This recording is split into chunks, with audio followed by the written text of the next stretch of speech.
Via parents, I celebrated Christmas alone while they celebrated with relatives in Europe, and now they want financial assistance for my sister's wedding, and I cut them off. I've never told this story in full to anyone because I still feel like an idiot for staying as long as I did. But looking back, it was the moment I realized I had to cut ties for good. It started 2 years ago, a few weeks before Christmas. I was 27 and still living at home with my parents. Not because I wanted to, but because my divorce a year earlier had wiped me out financially. My ex-wife and I didn't have any kids, so there wasn't much of a fight, but the division of everything left me barely scraping by. Moving back in with my parents was supposed to be temporary, a way to save money.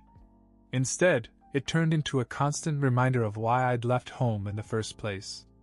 Anyway, my parents weren't exactly the warm and fuzzy type. My dad had a way of saying things that felt more like insults wrapped in advice, and my mom, well, let's just say she never missed an opportunity to let me know how much of a disappointment I was compared to my younger sister, Rebecca. She was 20, still living at home, but somehow they treated her like royalty. About a week before Christmas, I came home from work to find them packing suitcases in the living room. At first I thought they were going through old luggage or something. Then my dad casually said, "Oh, by the way, we're going to France tomorrow to spend Christmas with your aunt and cousins." I just stood there stunned. I didn't even know we had plans with relatives in France, let alone that they were leaving the country.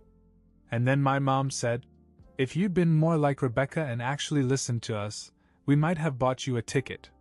Rebecca was sitting on the couch, scrolling through her phone, acting like it was completely normal. Apparently, they'd bought tickets for her and me weeks ago, but no one had thought to tell me. They left the next morning. No explanation, no apology, just a reminder that they'd be back in a week and that I should make better choices if I wanted to be included next year. That Christmas was probably the loneliest I'd ever felt. Everyone I knew had plans with their families, and I didn't want to call anyone and explain that my parents had abandoned me to spend the holidays in Europe. I tried to make the best of it. I ordered takeout, put on some Christmas movies, and told myself it didn't matter. But it did matter. As I scrolled through social media that night, I saw their posts. My parents and Rebecca were wearing matching sweaters, posing in front of a giant Christmas tree in some fancy Paris square. There were pictures of them at my aunt's house, laughing over a huge dinner, and my cousins tagged them in stories about how amazing everything was. The kicker? They hadn't posted a single picture with me in years, but they sure looked like the picture-perfect family when I wasn't around. After Christmas, they returned just before New Year's. I had prepared for their return, knowing they would bring up the trip, but I wasn't prepared for how casually cruel they would be about it. As soon as they walked in the door, my dad said, "Man, you really missed it. It was unbelievable, the best Christmas we've ever had." My mom added, "If you'd stop being so stubborn and actually take our advice, maybe you could have been a part of it. We're trying to help you." Rebecca didn't say much, but she grinned when my mom spoke. It was enough to set me off, but I bit my tongue. I didn't want to give them the satisfaction of seeing how much it bothered me. A day or two later, it was like they'd forgotten the whole thing. Then, out of nowhere, they sat me down at the kitchen table. My dad leaned over and said, "We need your help with something important." The thing is, this wasn't the first time they'd come to me for money. Living with them, I saw how reckless they were, always spending on unnecessary things while pretending to be struggling. But this time it wasn't for them. "We need you to help pay for Rebecca's wedding," my mother said. This took me by surprise. As far as I knew, Rebecca wasn't even engaged. "She and Nathan are getting married in March," my dad explained, as if it were the most obvious thing in the world. "But he's only 20, and you know he doesn't make much. You need to step up for your sister." I couldn't believe what I was hearing. I looked at Rebecca, expecting her to jump in and explain, but she just sat there quietly, letting our parents do the talking. "Nathan's a great guy," my dad continued, as if I needed convincing. "He's young, sure, but he has potential. They're planning a small wedding, nothing crazy, but it's still going to cost more than they can handle right now. And it's not like you have a family to worry about, my mother added, as if that made it my responsibility. I sat there, trying to take it all in. Nathan was barely out of his teens and working an entry-level job. Rebecca didn't work much either. They wanted me to cover their wedding because, apparently, I had extra money since I was single. How much are we talking about? I finally asked. My mom smiled as if I'd just agreed to anything. Oh, not that much. Maybe $10,000? Just to get her started. We'll all pitch in. I laughed. Not because it was funny, but because the audacity of it was incredible. Are you serious? You want me to fork over 10 grand so Rebecca can marry some guy who can't even afford it himself? Rebecca finally spoke up. You don't have to put it like that. Nathan and I love each other, and we'll do this no matter what. But it would be nice if you actually supported me for once. For once? I said, raising my voice. You've had their support your whole life. They bend over backwards for you, while I get left out of family trips and treated like an afterthought. That's when things got ugly. My dad called me selfish and said I'd always been jealous of Rebecca. My mom chimed in, saying they'd been patient with me, but I hadn't done anything to earn their respect. And Rebecca? She sat there nodding along, like I was really the bad guy for not wanting to blow my savings on her wedding. When I said no, it was like I dropped a bomb. My mom started yelling at me about how ungrateful I was for everything they'd done for me. My dad called me a loser for still living at home. Even Rebecca, who'd been quiet most of the time, snapped and said something about how Nathan would never treat his family the way I treated mine. I didn't stay to hear the rest. I left the house and drove around aimlessly for hours, trying to calm down. When I returned that night, the tension in the house was unbearable. My parents barely spoke to me, and Rebecca wouldn't even look at me. That's when I made my decision. I had to get out, no matter what it took. The next few days felt like living with strangers. My parents stopped talking to me unless it was absolutely necessary. When they did, it was brief and passive-aggressive. Rebecca, on the other hand, acted as if I didn't exist. She came in and out of the house with her usual entitlement, occasionally dropping hints about how some people don't understand family loyalty. I didn't respond to any of it. I was too busy planning my escape. The truth was, I didn't have much saved. Between paying off debts from the divorce and trying to keep up with their constant requests for help, my bank account wasn't exactly thriving. But I couldn't stay in that house anymore. Living there felt like a slow suffocation. That week, I started looking for an apartment. I didn't care how small or rundown they were, I just had to get out. Then came the final straw. It was a Friday night, and I had just gotten home from work. My mom was sitting at the kitchen table, scrolling through her phone, while my dad was watching TV. Rebecca wasn't there. I thought maybe I'd get a quiet evening, but no such luck. Out of nowhere, my mom said, "You know, Rebecca told us that she feels like you don't even want her to be happy. You really need to think about that." I ignored her and went to my room, but a few minutes later my dad called me into the living room. He had this smug look on his face, like he was about to say something he'd been holding back for a while. "We've been talking," he said, "and we think it's time for you to start paying more rent. You've lived here long enough for cheap." I couldn't believe it. I was already giving them money for food and bills, way more than I should have, and now they wanted me to pay more? For what? I asked. "So you can spend it on Rebecca's wedding?" That set him off. He started ranting about how I was being selfish and how he'd been more than generous in letting me stay after my divorce. My mom jumped in and said they had raised me wrong if I couldn't see the value of supporting my family. It all came out then, the resentment, the years of feeling like I was always second to Rebecca, the way they constantly manipulated me into giving them money or doing what they wanted. I told them I wasn't their ATM, and I wasn't going to keep sacrificing my own life for their bad decisions. My father called me a loser again.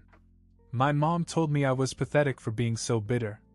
And when I looked at Rebecca, who'd just walked in, she smiled and said, "Good luck out there. You'll come crawling back." That was it. That night I packed a bag and stayed in my car.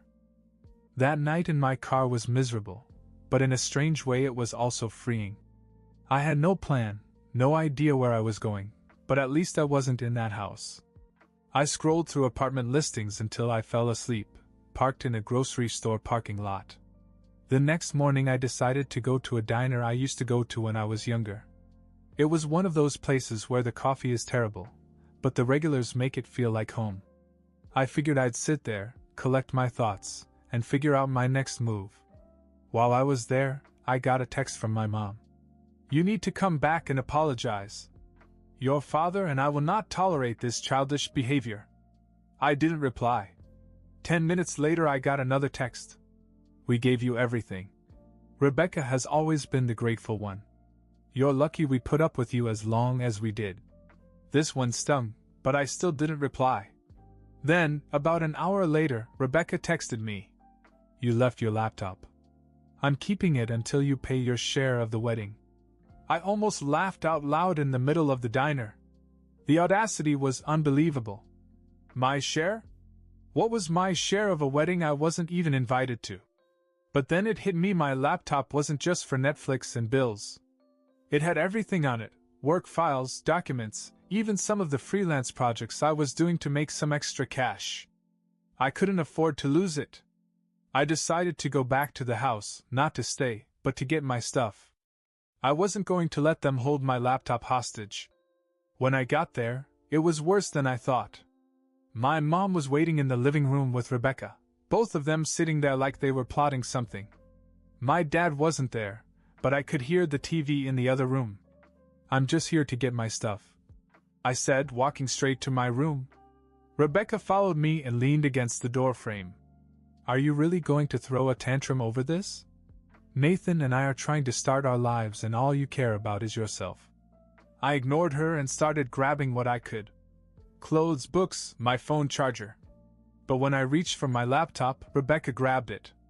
"Not until you pay," she said. I stared at her, trying to keep my cool. "Give it back. Make me," she said, smiling like it was all a game. Just then, my dad walked in, clearly annoyed. "What's going on?" Before I could say anything, Rebecca said, "He's being a jerk about the wedding again." That was enough to set him off. He started yelling about how ungrateful I was, how I was a failure, how I'd never amount to anything. He even threw in a comment about my divorce, saying it was no wonder I ended up alone. I'd put up with a lot from him over the years, but that crossed the line. "You know what?" I said, finally snapping. "You're right. I am alone. But at least I'm not stuck here, using my kids to finance my life because I can't manage my own money. And Rebecca? Good luck with Nathan, because when he can't even buy a ring, you're going to find out exactly how much you're worth to him." The room fell silent. For once, they had nothing to say. I grabbed my laptop out of Rebecca's hands, shoved the rest of my stuff into a bag, and walked out. As I left, my mom yelled something about how I'd regret this, how I'd come crawling back. But I knew I wouldn't. For the first time in years, I felt in control of my life. I didn't have much: a duffel bag of clothes, my laptop, and my car, but at least I was free.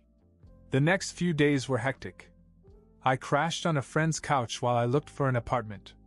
I didn't want to explain everything, so I just told him I needed a fresh start. He didn't ask any questions, and honestly, I was grateful for that. I finally found a tiny studio apartment on the outskirts of town.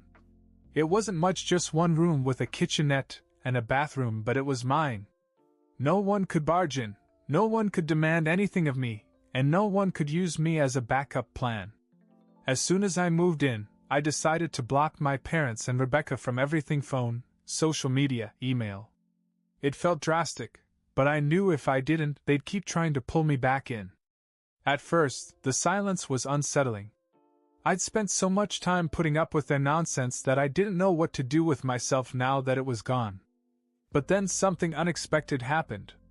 A week after I moved in, I received a phone call from an unknown number. I almost didn't answer, but something told me to pick up. It was Nathan. "Hey man," he said, his voice awkward and tentative. I know things have been tough lately, but I just wanted to talk. I was stunned. Of everyone, Nathan was the last person I expected to hear from. What do you want? I asked, not bothering to hide my annoyance. There was a long pause before he said, Rebecca doesn't know I'm calling, but I wanted to tell you, I think you're right. I blinked, not sure if I'd heard him right. Right about what? About the wedding. About everything. He went on to explain that Rebecca and my parents had put a lot of pressure on him, too. Apparently, they'd been pushing him to ask his parents for money, and when he said no, they started blaming him for the whole situation. They keep saying I need to step up, he said, but I'm already working 2 jobs just to keep up with the rent. I don't know how I'm going to pay for a wedding on top of that. For a moment I felt sorry for him. Nathan wasn't the villain here, he was just another pawn in my parents' game. But I also couldn't ignore the fact that he'd gone along with it for so long. So what do you want from me? I asked. I just wanted to say I'm sorry, he said. And I understand now. I think you did the right thing getting out of there. It wasn't what I expected, but it didn't change anything. Nathan was still tied to Rebecca, and as far as I was concerned, that meant he was still part of the problem. Good luck, I said and hung up. That was the last I heard from him. After that call from Nathan, I knew I had made the right decision. Cutting off my parents and Rebecca wasn't just about getting away from their constant demands, it was about taking my life back. For years, I'd let them control me, guilt me, and make me feel less than. Now, for the first time, I was free. The weeks that followed were quiet, almost eerily so. Without my parents' constant nagging or Rebecca's entitled attitude in the background, I had space to really think about what I wanted. I focused on my freelance work, got a second part-time job to keep me afloat, and started saving. I heard through a mutual friend that Rebecca's wedding had been a disaster. Nathan's parents refused to contribute, and when my parents realized they couldn't squeeze any more money out of me, they were forced to cut back on everything. Rebecca went through with it anyway, but the whole thing was obviously rushed and embarrassing. Nathan quit his second job not long after the wedding, and the strain of being broke while living with Rebecca and my parents caused him to move out a few months later. No surprise there. As for my parents, they tried to reach out a few times through mutual contacts, friends, extended family, even my old neighbors. But I stood firm. I didn't respond to any of it. Eventually they gave up, or at least stopped trying so hard. It wasn't easy to rebuild my life from the ground up. My apartment was small, my budget was tight, and there were nights when the loneliness hit me harder than I expected. But over time, I began to feel better. Like I was finally becoming the person I wanted to be, not the person my parents were trying to mold me into. A year later, I got a better job in my field, which allowed me to move into a nicer apartment. It wasn't luxurious by any means, but it felt like home. I started reconnecting with old friends, people I'd drifted away from during the chaos of my family drama. I even started dating again, nothing serious yet, but it's nice to feel like I have options. But the biggest surprise came about 2 months ago.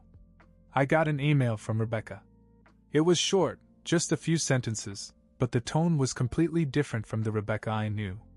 She admitted that she had made mistakes, that she had been selfish, and that she hadn't realized how much our parents had used both of us until it was too late. She said she was sorry and hoped that someday I'd consider talking to her again. I haven't responded yet. Part of me wants to believe she's sincere, but another part of me wonders if it's just another ploy. For now, I'll let it go. These days I live a simple life. I work hard, keep to myself, and focus on the things that bring me peace. I've realized that family isn't about who you're born to, it's about who you choose to let into your life. And honestly, I don't regret choosing to let mine go. Because for the first time in years, I'm actually happy. And that's more than I ever thought I could be.